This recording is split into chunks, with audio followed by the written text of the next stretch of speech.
ଜୀବନରେ ଗୋଟେ କଥା ମନେ ରଖୁଥିବ, କିଏ କିଛି ବା କହୁ ନିଜେ ନିଜକୁ ଶାନ୍ତ ରଖ, କାରଣ ଖରା ଯେତେ ବି ଟାଣ ହେଉନା କାହିଁକି ସମୁଦ୍ରକୁ କେବେ ଶୁଖାଇ ପାରେ ନାହିଁ।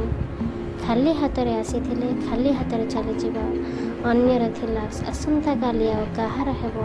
ଯାହା କିଛି ଆଜି ତୁମର, ଗତକାଲି ତୁମେ ଏସବୁ ନିଜର ଭାବି ଦୁଃଖ ହେଉଛି, ବାସ୍ତବରେ ଏହା ତୁମର ଦୁଃଖର କାରଣ।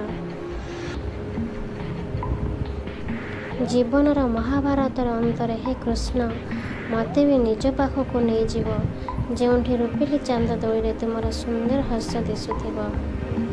ମନେ ରଖନ୍ତୁ, ଯଦି ଖରାପ ମଣିଷମାନେ ବୁଝାଇଲେ ବୁଝିଯାଆନ୍ତି, ତେବେ ଜଣେ ବଇଁଶୀ ବଜାଇବା ବାଲା କେବେ ମହାଭାରତ ହେବାକୁ ଦେଇନଥାନ୍ତେ। ଆମେ ଯେକୌଣସି କର୍ମ କରିଲେ ମଧ୍ୟ ତାହାର ଫଳ ଆମକୁ ହିଁ ଭୋଗ କରିବାକୁ ପଡ଼ିଥାଏ। ତେଣୁ ଭଲ ଭାବରେ ବିଚାର କରିବା ଉଚିତ।